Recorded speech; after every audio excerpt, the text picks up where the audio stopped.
Hello, welcome to the Blue Grid podcast.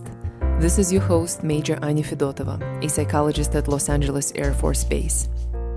What makes us resilient? What is grit? Please join me as I set out to discover how we can become greedier.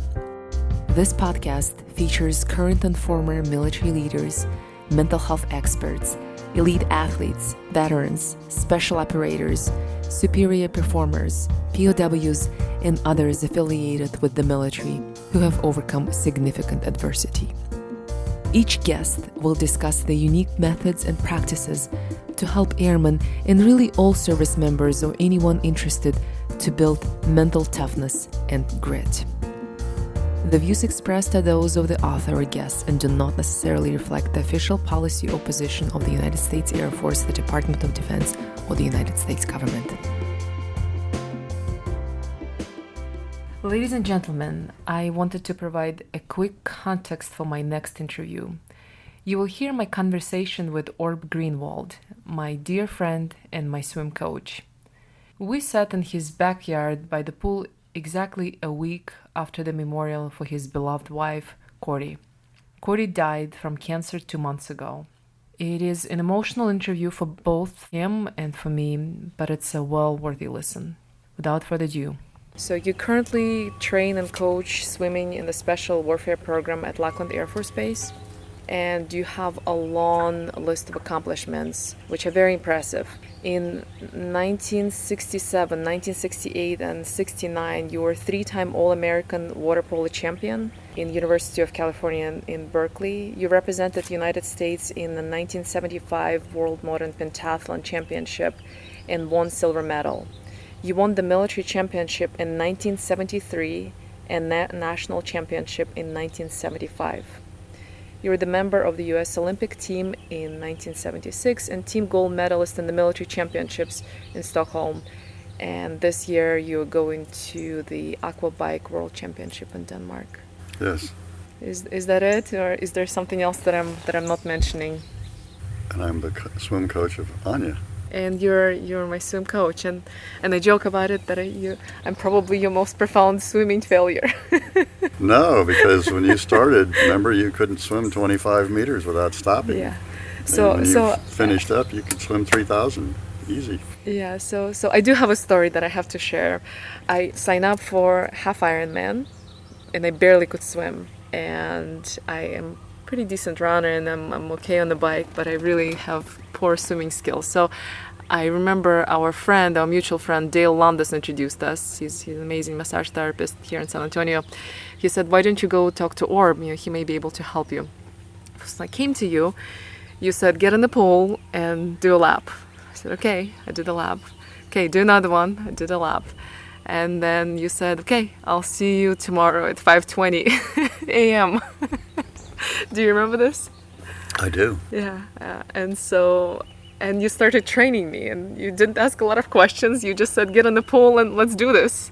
And this was a very different approach from everybody else. You very much kind of hands-on, just get in the pool, let's do this together, and I'll instruct you every step of the way, or every stroke of the way.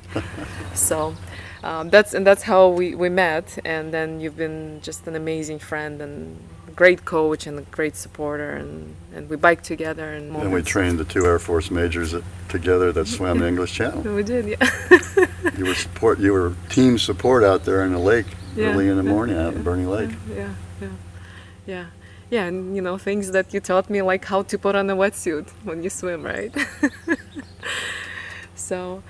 Well, I've been the swim coach there for 15 years, training what's now called the Special Warfare students who will go on to become special operators, either combat controllers, pararescuemen, tactical air party controllers. And you've been in the same location for the last 15 years. Tell me a little bit about your job. What does it entail? It means for the different career fields, we do things a little bit differently, and we train the students at whatever level they're at.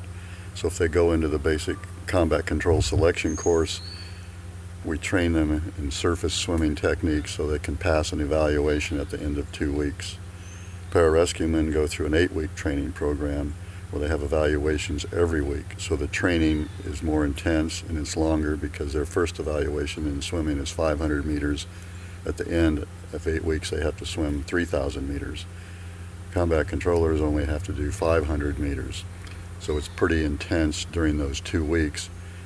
So I designed the swimming programs for those different career fields, and pretty much once they're in place, they're pretty simple. I mean, a monkey could pretty much do it because they're all written down, and that's what a lot of what pararescue does. I wrote those workouts a long time ago. They've been modified a little bit since, but they're basically the same. Then we have students that are called setbacks, or students awaiting training, that we're keeping them in shape to go on to combat control school, or students have been set back to go back into pararescue or combat control. So they get maintained. Not a lot of real strenuous training. We just try to keep them at a level. Or if they were a swim failure, then we really work on improving their swimming skills in both freestyle and what we call side kicking, or leading arm, trailing arm. And how many hours a day do they spend swimming?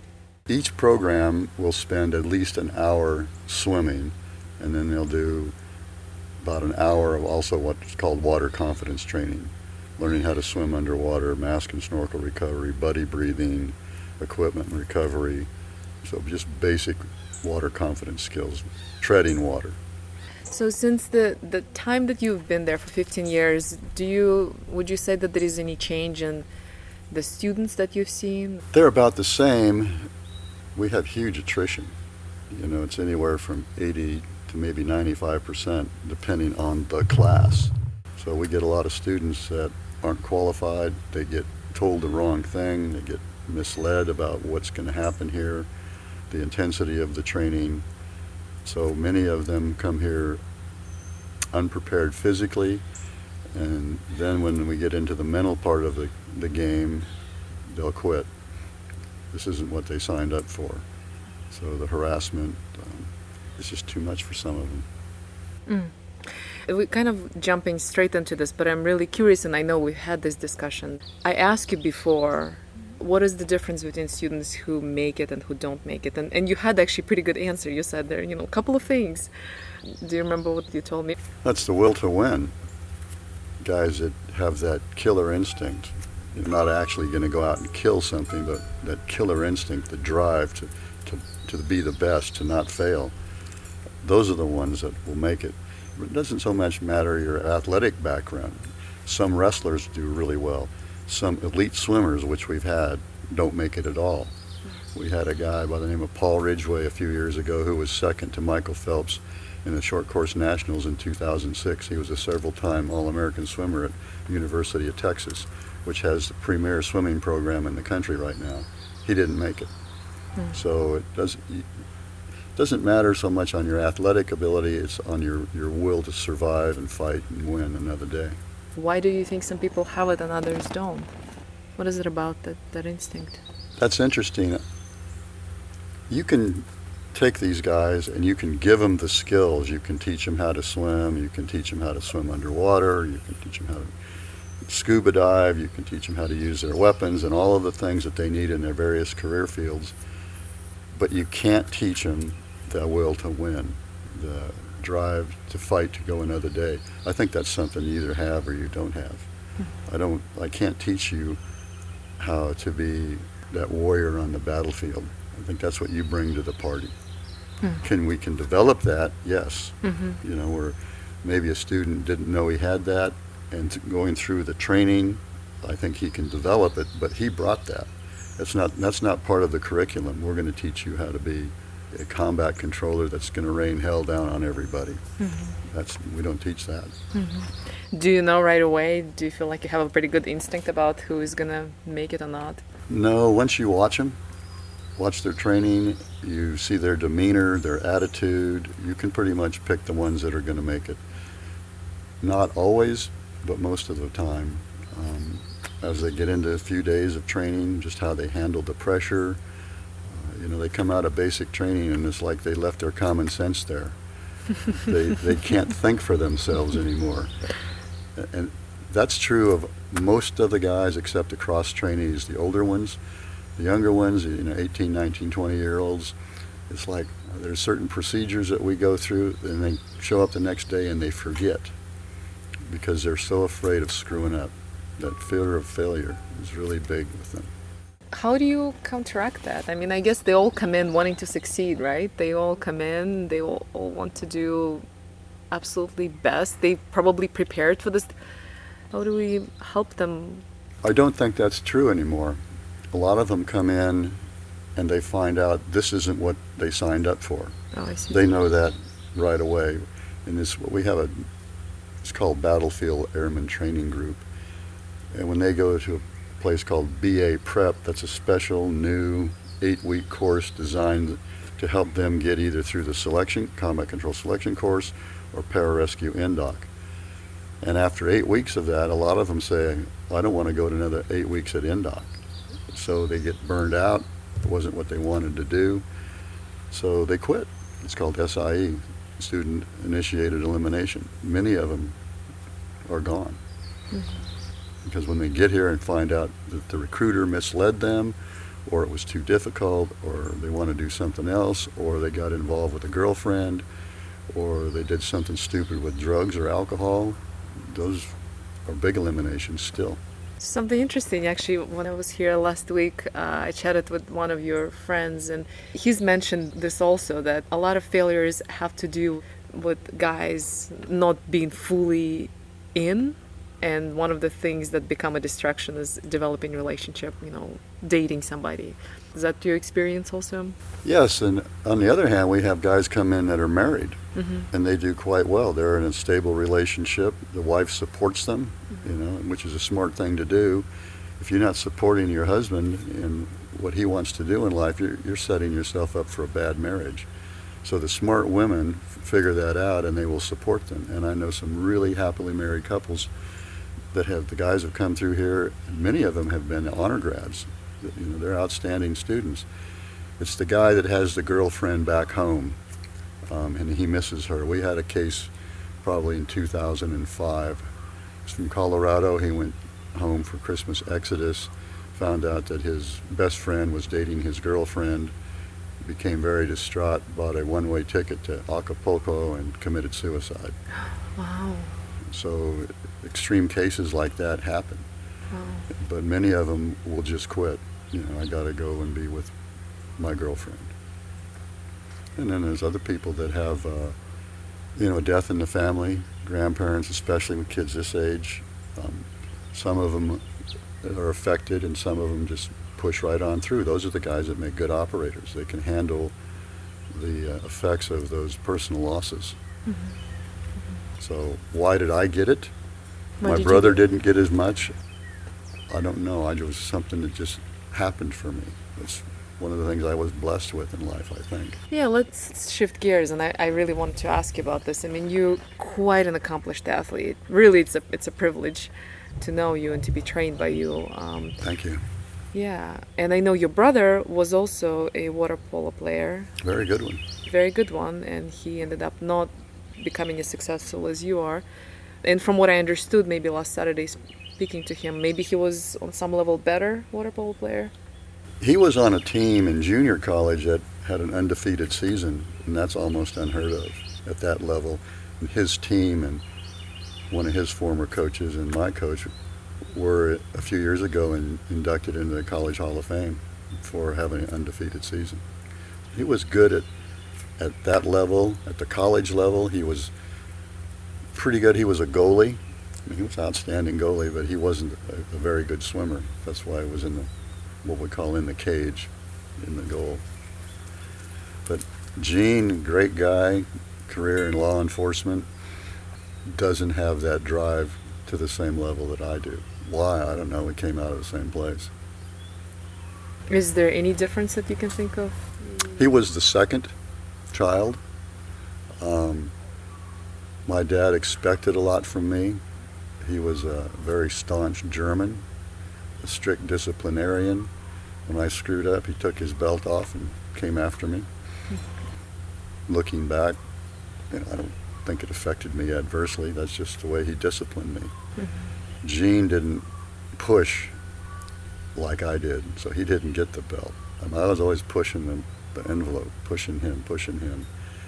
Your And, dad? Yeah. And that's, I think, where I got my drive to succeed in whatever, sports. Was your dad encouraging those? I mean, that sounds what we would today call abusive. No, he was a good athlete. He played football and ran track in college, and because of the depression, he wasn't able to pursue his athletic career. He would have qualified for the Olympic trials, I think, in 1928 or 32, somewhere in there, but because he had to go to work due to the depression to support his family, he couldn't continue to train. But his mother and father never ever saw him compete, not once. He never missed a game. He never missed a baseball game. Your game? My games. My water polo games or swim meets. My dad was always there. So he really supported you? Oh yeah, he went out of his way to be there. And my mom too. And your mom too? Yeah, my mom was my number one cheerleader, and then Cordy was my next number one cheerleader. Yeah. Do you think that made a big difference, that they were so supportive? Oh yeah. Yeah, it's, when you do something and you look up in the stands and you see your parents grinning and hooping and hollering and clapping, yeah, it reinforces it. You did something good. And I think one of the basic drives that men have is from the time they're little boys is they ask a question. And the question is, am I good enough? Am I good enough to make the team? Am I good enough to win the girl? Am I good enough to whatever it is, guys? And that's the operators I work with. They're young guys. They're still asking the question. They're still insecure. They still wonder if they're good enough. So their egos are in the way a lot of the time. Mm-hmm. You've seen that. You've been around them. Mm-hmm. And on the other hand, what do the girls ask? The girls, since they're little girls, they want to know, you know what that question is? They're asking, am I pretty? Mm-hmm. Am I acceptable? Mm-hmm. Am I pretty? That's what the girls want to know. Mm-hmm. So the guys always ask that question. Not the girls that I train with. Well, when you're little girls, you're, mommy, am I pretty? Girls want to know if they're desirable. Look at the cosmetic business. I mean, wouldn't be that way if women didn't want to be desirable to men or whoever they want to be desirable to. So, did you get a scholarship to go to University of Berkeley? I had an athletic scholarship. Athletic scholarship.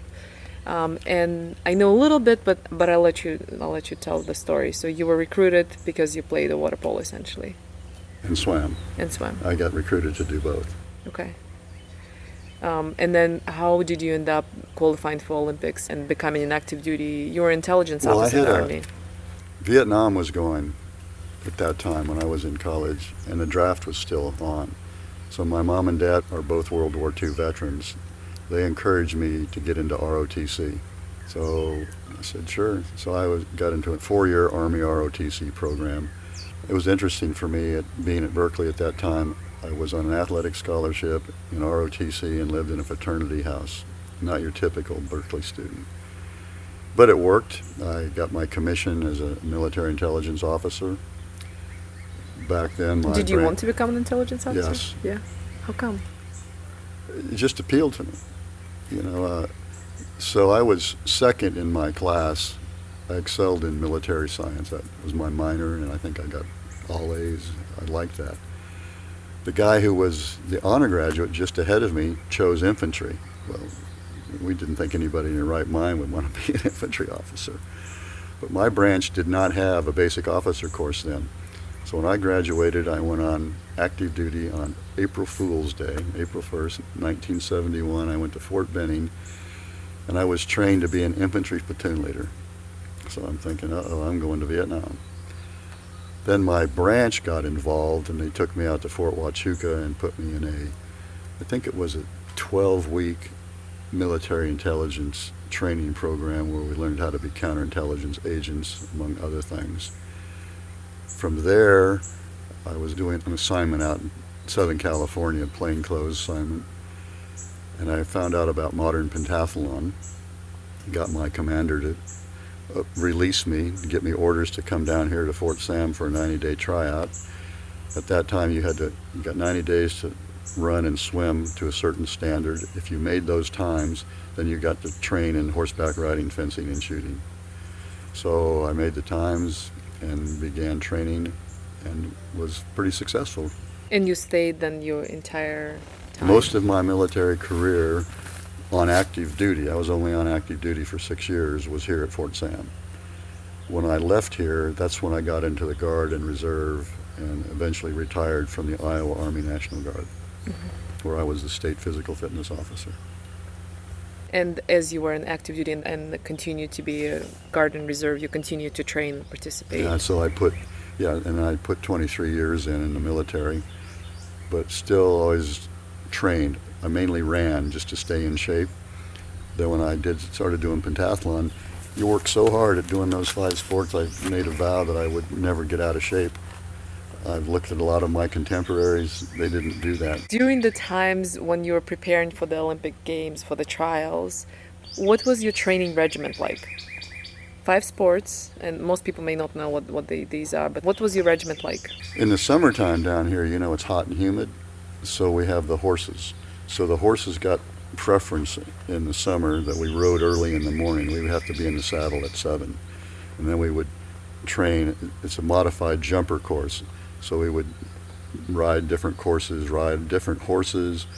We did horse shows to improve our riding skills. We rode hunters and jumpers. So the morning started with a ride, and the ride probably lasts an hour and 20 minutes. Then depending on your level, we would go to the swimming pool and swim.